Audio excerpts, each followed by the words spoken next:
if you can remember back to the very beginning, it was actually not so hard to get your first glimpse of success.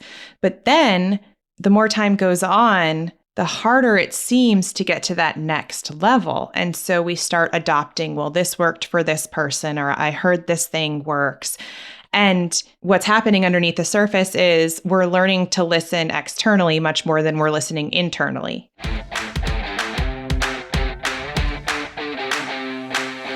Hey, my friend, welcome to the Art of Online Business podcast. My name is Rick Mulready, and I'm an online business coach. I'm an ads expert, and most importantly, I'm a dad.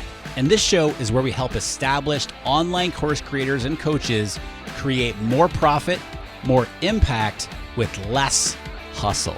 All right, let's get into it. All right, welcome back to the show, my friends. Rick Mulready here, and today, so pumped to bring you part 2 of my interview with Kim Wenzel. So if you've not yet heard part 1, definitely go back and listen to part 1 first. Today's episode is going to make way more sense if you've listened to last week's part 1. So again, if you haven't listened to that yet, it's just last week's episode with Kim Wenzel. It is called How to Focus on What Makes You Happy in Your Business and Still Make Money in the Process. And again, today is part 2 of that discussion. And I broke it up into 2 parts because there is just so much greatness in my conversation with Kim. So today, we're going to have a discussion around doing things in your business because you really want to do them, or are you doing them because you think it's going to help your business? And there's a fine line there, right? And so we're going to talk about how to walk that fine line. We talk about the more financial success that you see in your business, the harder it tends to be to tap into what you really want, what really makes you happy, right? And we spent a lot of time today talking about defining success, why you have to take the time to define what success looks like for you. Otherwise, you're just spinning your wheels. I talk a lot about building the business that's right for you, not building another person's business. Don't build somebody else's business. So the clearer that you are on what success means to you, the happier you're going to be in your business. And we also talk about a topic like how people will make decisions, how your potential customers will make decisions on whether to work with you based on how you show up in your marketing. Because there's a direct correlation between how you are feeling about your business and how other people feel about it. So many of us, as our business becomes more successful, we lose that fire. We lose the happiness and the joy that we once felt when we started our business. And this is about getting that back and giving you permission, essentially, even though you don't need it, giving you the permission to, you know what? When you focus on what makes you happy, that is where success is going to come from. And this is not a fluffy thing. This is not like, do what you love and everybody will come as a result. No, this is a business that we're building, not a hobby. And so we're going to break all that down here in part 2 with Kim Wenzel. Now, before we dive into it with Kim, we are accepting applications right now for our Accelerator coaching program. This is a one-on-one coaching, group coaching, and mastermind experience for established online course creators and online coaches. And by established, I mean you're doing at least $100K a year in revenue from your online business, and you want to take things to the next level, but you're not really sure what next steps to be taking. You're likely overwhelmed in your business. We are all about helping you increase your profit, increase your impact with less hustle, because we're already doing so much in our business already, right? The whole hustle culture, I've talked about it a lot recently here on the show. It's so toxic. That's not necessary. Meaning you do not need to be working a whole bunch of hours in order to have a very, very successful business. We actually talk about that here today in my interview with Kim. So if you are interested in learning more and applying, its application only for our Accelerator coaching program, go to rickmulready.com/accelerator. All right, my friends, without further ado, here's part 2 with Kim Wenzel. I mean, I worked with a high-level coach this year, and it was the first time that somebody had my attention and said, I was talking about what clients wanted me to do or what prospective clients said that they were looking for. And she looked at me, straightened my eyes on the screen, and said, Kim, I'm really not interested in what anybody else is looking for. I want to know from you, what do you want to be doing? And I was like, Yeah. I don't know. I think I don't want to do anything because I was just so burnt out at that point. And that was the Yeah. beginning of the end. But, like the unraveling of, whoa, whoa, whoa. It's such an amazing thing that as an entrepreneur, I can decide I want to do something and I can go after it. And it's such a harmful thing that I can be an entrepreneur and see something and go after it, because we rarely take the time to acknowledge what we've accomplished. And so one of my master's degrees, one of my degrees, which is amazing, by the way. Like, that's awesome. I went to school for social work. I'll just put it that way. And a lot of what we talked about was celebrating successes and acknowledging wins, both with ourselves, but also with clients, because sometimes just acknowledging how far you've come can be the difference between being able to keep going and being stuck. And we don't do that enough. I would say most people don't do that enough, but especially creatives or ideas people or visionaries, however you want to categorize yourself, because it's almost like, think about the last time that you had an exciting idea for something that you wanted to sell. So you take the notes in your notes app and you write things down in your notebook and you're like, this is how it's going to be. And if you're anything like me, you start putting a skeleton of like, here's email 1 that's going to go out and then email 2. And it's just like, you can't keep up with the ideas that are flowing. And then something gets in the way and then something else, and you come back to the idea and you're no longer excited about it, but you feel like you have to do it. It's kind of like the book that you open up and you feel like, okay, well, I'm halfway through, so I should just finish it even though you don't like it. And so that's the thing. Like, we get to decide, but we feel like we're in chains to all of our ideas. And we don't take that time to say, wait. Was I excited about this? And I think when we first talked, it was that realization that someone that supports me, she said, are you excited about this because it's actually exciting to you? Or are you excited about this because it's exciting to someone else? And being able to disentangle those two things and recognize, okay, so I vibe off of other people's energy a lot. I'm an extrovert. I love being in community with people. So it's really easy for me to just, if I have another passionate person on the other end, we start going, it's so easy for me to keep going and to be able to stop and actually ask myself, wait a second, do I really want to be doing this? Or does it just feel good to have this thought partner who wants to be doing something together, whether it's a collaborator, whether it's a client, whether it's a customer, whoever it is. Podcast interview. Yeah, that too. Sure. No, I would say podcast interview energy probably matters the most. Oh, yeah, totally. And it's a one-time thing. Well, who knows? Who knows? Back on the show. So a lot of what you're talking about, and we keep alluding to it, is just being true to ourselves, allowing ourselves to be true to ourselves and focusing on what we want to be doing, what makes us happy, what we like. And when often, like what you just said, I think you put it perfectly. You're like, does this make me happy, or am I doing this to make somebody else happy? And I think another way to look at that also is like, am I doing this because I really want to do it, or am I doing it because I think it's going to help my business?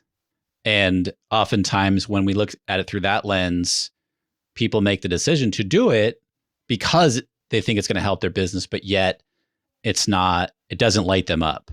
It's not something that they're really passionate about doing? Yeah. I mean, I was having a conversation this week with a small group that I'm part of, a coaching group that I'm part of. And one of the things we were talking about is when you first start your business, if you can remember back to the very beginning, it was actually not so hard to get your first glimpse of success.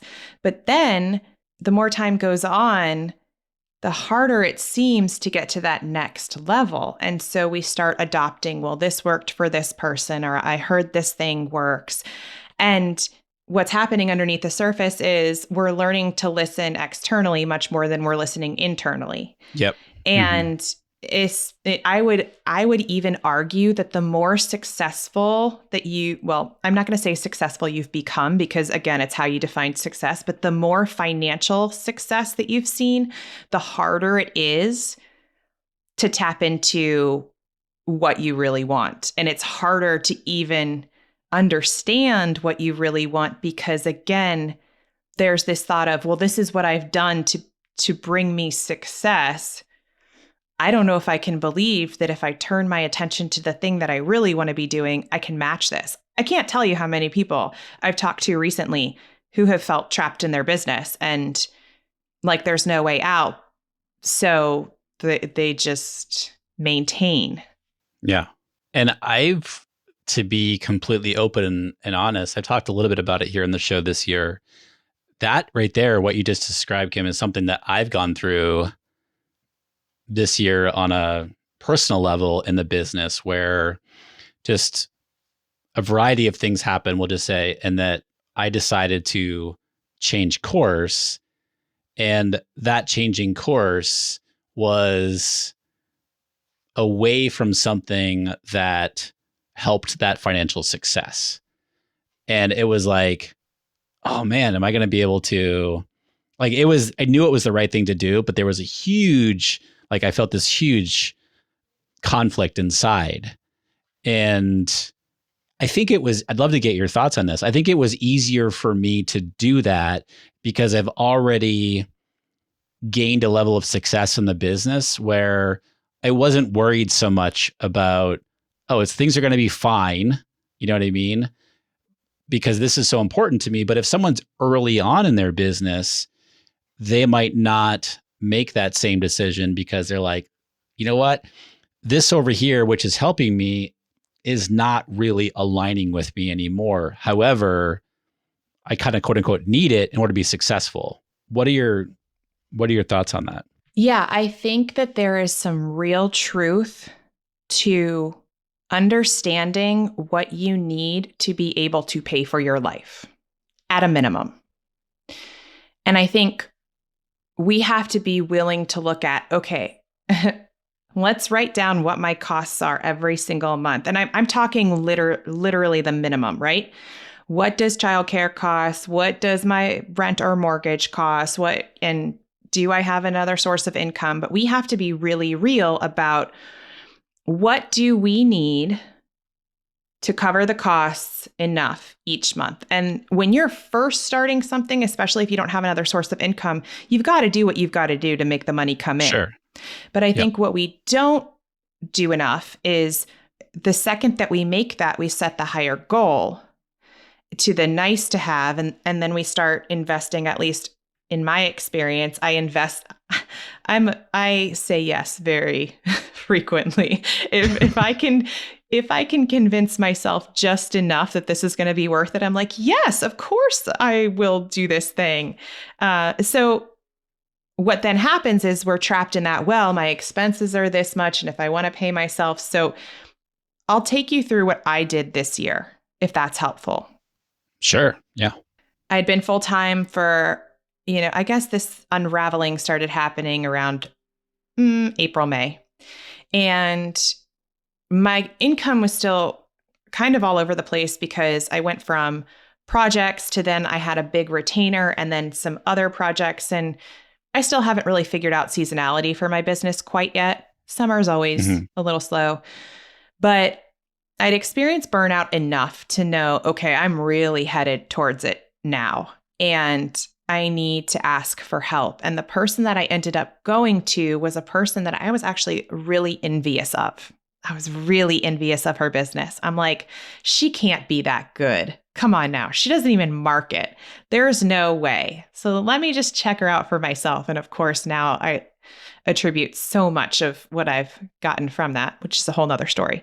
But I basically had to make the decision to not take on any clients from May through at least the summer. And I knew that there were many factors that went into that decision. We were selling our house, so we weren't going to I was going to live with my mom until our new house is ready. But that meant no mortgage.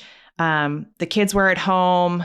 There were camps here and there, but it provided that cushion where I could say, okay, I know I've got to figure this out, because if I can't even say what I want to be doing, there's no way that I can move forward in this business in a way that's sustainable and life-giving. I mean, honestly, at this point, I was so tired. The constant thing that had been going through my mind again and again and again was the phrase, I'm just so exhausted. That's the only thing I kept saying. And it wasn't, I'm tired, sleepy. It's, I'm exhausted in my bones. And I said to my husband, I was like, maybe I should just work for someone else. I'm just tired of making all the decisions for my business, making all the decisions for my clients, making all the decisions for our family. It's just too much. And so I decided, all right, I need space. I got, I don't know, 7 weeks off when I had my kids, and I was building a business at the same time.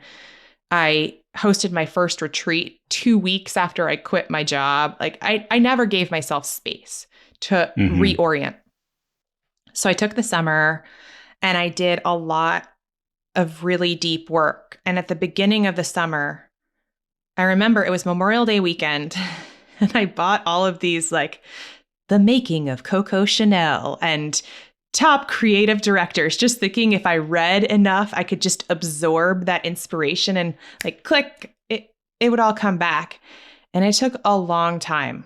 It took a long time for me to be able to convince myself that I had built a business around things that I did really, really well. But it was very hard. It was intensive. It took a lot of energy to do. And so I had to actually believe that there was something else that I could offer that wouldn't be so exhausting, because where I had gotten myself was in this belief system that this is what it takes to get to this level. And to get to the next level, I'm either going to have to hire and train and oversee and do the work, or just skyrocket my prices. And there was nothing in the middle that I could see. There was no third way. It was like the two things that I'm aware of. So, I mean, there's a lot that happened during that time, but I had to have that time away from my to-do lists, from the client deliverables, to actually look at, oh, this other thing that I think I might want to do, that could be a possibility. And I know I can't see exactly how everything's connected right now, but I also don't need this to come to me tomorrow. And just for the first time ever, giving myself permission to have that space and not know. Because Rick, I've lived most of my life 6 months, 12 months in the future. And so there was almost the inability to just be where I am today, because then there's the fear of like, where's the money going to come from? Am I ever going to get clients again if I take 2 weeks off? So when you made that decision, when you're thinking about, well, if I can do this but I won't be super happy, but I'll be successful at it, or I can really take things up, but I'm going to need a team and train and so forth. And those were the two options. So are we talking about like figuring out what the middle part of that was and being okay with it? I think it's not even the middle part. I would say that was maybe those two things were at the opposite ends, but there was a whole nother line or vortex or something, a whole nother option that I hadn't considered. I was only really considering one way of doing things.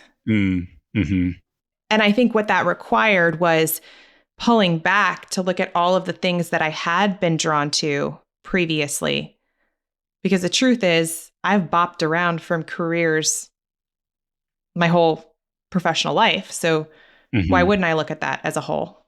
So do you think that because a lot of people, when a lot of people think about that, and again, I'll use myself as an example here. I used to think that I wanted a big team, that I wanted an in-person office, and I wanted, like an $8 to $10 million business or something like that. And this is going to sound super weird, but like I figured out, especially after my daughter was born, I didn't want that. And I wanted a far simpler business. Now, what I'm not saying is because it was simple wasn't going to make a lot of money, because that's exactly what I've created. However, do I know that the business could be doing more? Absolutely. But I'm super happy with where things are presently and where things are going. And more importantly, I think with that is where I am with the business, like mentally and emotionally, but also like the level that we're able to help our students. Mm-hmm. And those are the two most important things. And so it's like, but most people don't want to, they think that there was sacrificing, like, oh, wait, but no, wait, I can go achieve all this, and this. But is that truly what people want? So were those things going through your mind? Like, if I choose something different, I don't know what it was. You didn't know what it was at that point. If I choose something different that truly is going to make me happy, me meaning you, and can I still make, you know, a decent amount of money doing it? Was that going through your mind? Oh, for sure. And there are a couple things that kicked this off. So one was I was in conversations with someone about potentially joining their startup. And again, you threw out 10 million. It was like potential of 100 million, right? Yeah. And that's very attractive. And I think what got me through this period was looking at, why did I want to become an entrepreneur? What are the things that I really want to be doing? And actually, I'm pretty sure I journaled a lot about this. And to me, that was, well, I want the flexibility to travel. Travel is hugely important to me. Before COVID, I was traveling at least once a month. And I want to be able to take as much time as I need to, whether I'm working or taking it fully off. That's really important to me. So any place that there was going to be specific time off, or if I had to have full-time staff, that then there was a requirement for them, what does that mean for me? Because I've been in those environments where, the staff have to adhere to a certain rule, but the head of the company doesn't. And that creates a lot of friction and definitely impacts the culture. So I didn't want to be tied to that. I had to be really honest about how much I had already gotten in my life that I had aspired to. So things like, I own a house. I've paid off of all of my college debt. And this is from a very privileged position. I want to say this outright, but Mm-hmm. just being honest about, like I'm married and I have kids, and we've gotten through those early days, and just so many things that for me as a person, I don't have these big aspirations of, a $10 million house and a boat. And most of what I thought I really wanted were the experiences. I love a good luxury travel. Like if I could fly first class everywhere, that's great. But I mean, Mm-hmm. how much is that really going to cost a year? In Right. reality, my husband still only gets a certain amount of time off. So I had to look at, what am I working towards? And then right now, because I know there's somebody in their mind being like, Kim, that's a very limiting belief to not think that you need more, want more. I'm very clear about having fancy things in parts of my life. But, Sure. Sure. it's like, okay, what do I actually need to make that happen? And then wouldn't it be nice if I could have every single Monday out in nature? And to me, that was huge. Hmm. Because you can say that, and I will tell you, I've said that before. And it's like, oh, well, client A, I can only meet on Mondays. And then I have to run all of my errands or go to the grocery store on Mondays. No, I'm talking about reserving an entire day of the week for me. That to me, Yeah. when we're talking about what success looks like, that's what success looks like to me. And so I guess understanding the things that I felt like were important that I wasn't getting, that weren't nourishing me. Creativity was hugely important. And the way that we were talking before we hit record about watching TV, I strongly believe that to create things out in the world, you have to experience the world. And so if I was just sitting here on my computer, just typing away, I'm not experiencing the world. I can't have that context to be able to relate to people and come up with those ideas. And so I'm like, okay, this is actually important for my business that I can get out and live and not just slave away at the computer. So that's all to say. I mean, the last thing I'll point out, which I haven't talked to anyone recently that this doesn't resonate for. But when this idea for what you might want to create doesn't exist in the world, it's so easy to doubt it. Because I could have looked Hmm. at building a scalable copywriting business. There are plenty of models for that out there. You can do one-to-one, you could do courses, you can do workshops, you could do writing retreats. There's a whole bunch of things. You could create a writing certification if you wanted. But when you want to create a business that incorporates all of the things that interest you and excite you and you're good at, if that doesn't exist somewhere else, it's hard to imagine bringing that into the world. And so, yeah, that was 2021 for me. Well, thank you for sharing all. I think what you just described, so many people can relate to.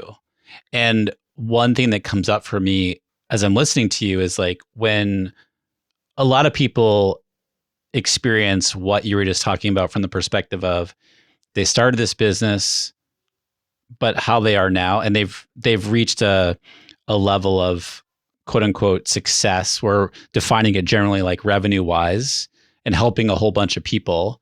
But now they've lost that fire. It's not as fun Yeah. anymore. So then they start thinking about, okay, how do I incorporate more happiness in it for me? But yet then there's that thought of, well, if I do that though, is that actually going to be generating revenue? Because they think about it from a money perspective. One of the big reasons why I started working with a new coach this year, earlier in 2021, was because this is everything he talks about. He surfs every single day. He works 3 days a week, works about 15 hours a week, and has a multiple seven-figure business. And he's got a 2-year-old. He has grown up kids too, but he's got a 2-year-old. And that's what it's all about, simplification. It's like, okay, are you enjoying what you're doing? Are you happy with what you're doing? Are you taking time to do those other things? Like like walking in the woods once a week, having a day all to yourself. Well, I mean, what's more attractive when you're out there looking at where you want to put your money? Is it more attractive to see someone who is working all the time and, getting on a call, but 15 minutes and we've got to stick to 15 minutes and I don't have any more time Mhm. because my calendar's completely full? And I mean, I guess in a way that's successful, but most people that's not appealing. I would much Yeah. rather work with someone who is able to create a life that a business fills very much of, but fits in, that is full and Yeah. exciting and energizing. And one thing that I've recognized this year, this is a lot of the work that I've done with my mentor, is the way that you feel about your business, people feel that. So if Yep. notice it when you just come across people online or you get sales emails, you can feel when someone is excited and energized and detached from an outcome versus this is Kim, a year ago. Tell me what you need. I'll do anything. Oh, you can't afford it. Okay. It's that nervous and doubting and very low resonance of energy. And we can't create our best work from that place. No. It's such a great point you bring up. Like, just as an example, we've gone an hour and 5 minutes now. We're actually 20 minutes over our allotted time. And I'm thinking, oh no, like I'm okay because like this is amazing, but I'm like, does she have to go? But you're right. It's like the way that I look at it, and there's two sides of it. I'm being disrespectful of your time, number one. On the flip side, I'm like, wait, this is just an amazing conversation that we're covering so much amazing stuff. And so I don't know. I feel like this conversation encompasses everything that we're talking about in a weird kind of inception meta kind of way. I was going to say meta, and then I was like, I don't know if I can use that word. Wait, yeah, can we use that word anymore? We have to find a replacement. Oh, I mean, I'm good. Yeah. It's my grandma's 90th birthday, so we're having amazing surprise-ish. I'm like, please, can we not surprise a 90-year-old? Can we just have maybe Jack just go upstairs? But we're good on Nice. time. And I mean, I think just as a reflection back to you, because the people listening to this, every single person listening to this has decided that this show is worth their time. And I don't think that we can take that for granted anymore. I had a podcast, you know this, I had a podcast that ran 100 and something episodes. And eventually, I mean, this was the year of unraveling. So clearly that unraveled because I felt like I had to put something out. But where is the line between talking about what I'm doing today and teaching? And that's a whole other conversation. I think we have to keep track of the whole other conversation tangents that we've mentioned here that could. Yes. But the thing is, what you bring, and this is just a mirror back to you, which I'm sure you hear on feedback, but you bring the human element to actually the content is pretty technical, what you're teaching. And I honestly do believe that we are entering this place, especially with online business, where we understand now. We know when the wool is being pulled over our eyes. We can see someone's intentions. We care how someone makes us feel. Like, I care. And we didn't even talk about how we got connected, but it was kind of just hey, so one of our clients has this podcast and we threw your name in. And I was like, oh, you don't have to do that. And they said, no, I mean, I think you guys would really vibe. And we get on first call and it's like, okay, we have more to talk about. We get on the second call. All right. Yeah. We still have more to talk about. Are you on Voxer? Yeah. Cool. Then we get here. Yeah. But I think that it's about understanding this might not work for everyone. Right? If you had someone on here who the way that they like to show up and be visible and run their business is just through teaching, and the way that they feel comfortable is by explaining their 5-step framework or method, that might be hard to keep a conversation going because of your style and approach to the work. So again, it's about, I mean, I definitely listened to episodes and researched you and understood who you were as a person before saying yes. And a year ago, I would have thought I was crazy for saying that because, again, it's like, I just got to take everything that I can take. Mm-hmm. But the alignment wouldn't have been there. Yeah. And realizing that it's okay not to take things that you don't align with. Yeah. And when you take things that align with you, and this isn't the case here, but doing things that align with you that maybe aren't going to, vastly affect your business or benefit your business in any way, that's okay. Because when we're doing that, it's the whole, kind of woo-woo thing, if you will, where like when we're doing something we truly enjoy, and you mentioned the energy before, and the energy is there, like the success is going to come, whatever the definition of success is. Yeah. And I want to point out, I think I meant to mention this and I didn't, because sometimes I don't even know what's coming out of my mouth, but there's a difference between what we're talking about and do what you love or build it and they will come. There's a really important distinction here because it's still a business and not a hobby. And so I'm not saying everything that you love doing, expect to make money off of it. What I am saying is using your talents in a way that feels most natural and aligned. And I told myself I wouldn't use the word authentic, but an authentic expression of you versus attempting something else. I guess it goes down to what I can do and what I must do. Like I can do a lot of things, but my fire is only in a few things. The spark and that can change over time too. I also want to acknowledge that because for a long time, as I was learning copywriting for the web, which is highly different than academic writing, that was exciting and engaging and challenging for me until it got to a point where it wasn't anymore. And that's okay. And I think we're always going to be, right now I'm talking about, I want to do a bunch of retreats, and until maybe I only want to vacation by myself. I don't want to be on. So that's okay too. Yeah. Now, as we wrap up here, I just want to put that into a nice bow, if you will.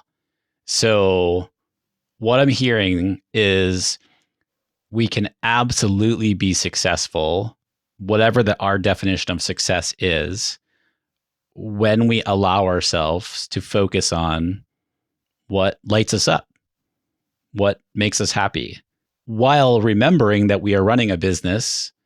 And I love the distinction between what we can do and what we must do, but there's also a balance there because we're running a business. 100%. And, just because I've used copywriting as an example, I still write for clients, but I don't lead with that. That's not why they're hiring me. That's an added bonus of the engagement. And after I took that time this year, and I spent honestly most of September and October and part of November just going inward and creating, I will have had, I hate when people say this, but it's true. I will have had the biggest quarter, the biggest year for sure of my business, but the biggest quarter of my business after really kind of going dark. So again, I hate to set up this whole expectation of just focus on yourself and you're going to make all the money in the world. But there is something about you've got to feed yourself before you can feed the people that you want to serve. And there will be a direct correlation between how you're feeling about your business and how other people feel about it. I think it's a great place to wrap up. Because we could talk for you want to have dinner? 15 minutes right now. Yeah, seriously. We can continue. I could come to your grandma's surprise birthday party and I'll bring the recorder and we'll continue talking. That'd be great. I want to make sure that people can connect with you wherever they can find you. What are all the places? Sure. Yep. So I don't know exactly when this will air, but we have a new patternofpurpose.com coming soon. I also, you can find me at Kim Wenzel, Wensel.com by the time this is live. And that's going to be more of the personal side to what we referenced today. And then the socials, which we mentioned, but those are the two main places. Awesome. I'll link everything up in the show notes for today's episode. Kim, you will definitely come back on the show. Consider this a formal invitation to have you back on. Thank you for coming on. Amazing conversation. A lot of my listeners know, actually, we have thousands of new listeners to the show. So maybe some people don't know. I start my interviews with a blank doc in front of me. I might have, I open up Evernote. I can't believe it. Notion. Sorry, Notion. I use Notion. I open up a Notion doc. I have like one sentence or even a couple words on there. And Like I tell Kim, for example, I said, hey, this is like you and I sitting down for coffee and we're going to be chatting about this topic. Where it goes, I have no idea. And so here we are an hour and 15 minutes later of just amazing conversation that's going to help a whole bunch of people. So thank you for coming on and sharing your stories, your expertise. Appreciate it.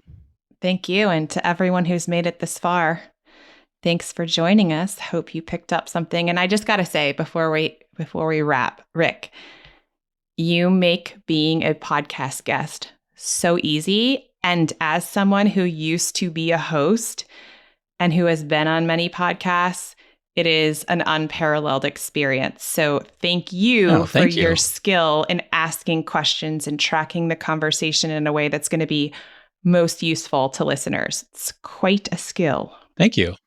I appreciate that.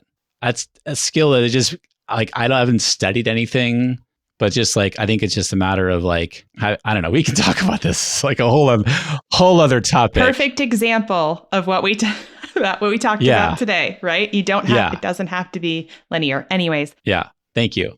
I appreciate it. Thanks.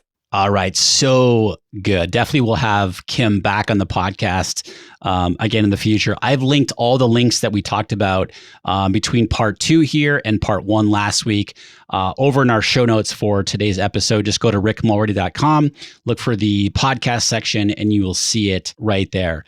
As I mentioned at the top of this episode, we are accepting applications for our Accelerator coaching program. This is for established online course creators and online coaches. If you want to learn more and apply, it's application only. Go to rickmulready.com/accelerator.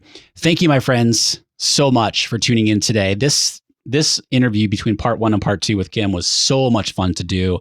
And I super appreciate you, as always, for subscribing to the show and supporting it, coming to listen each and every week.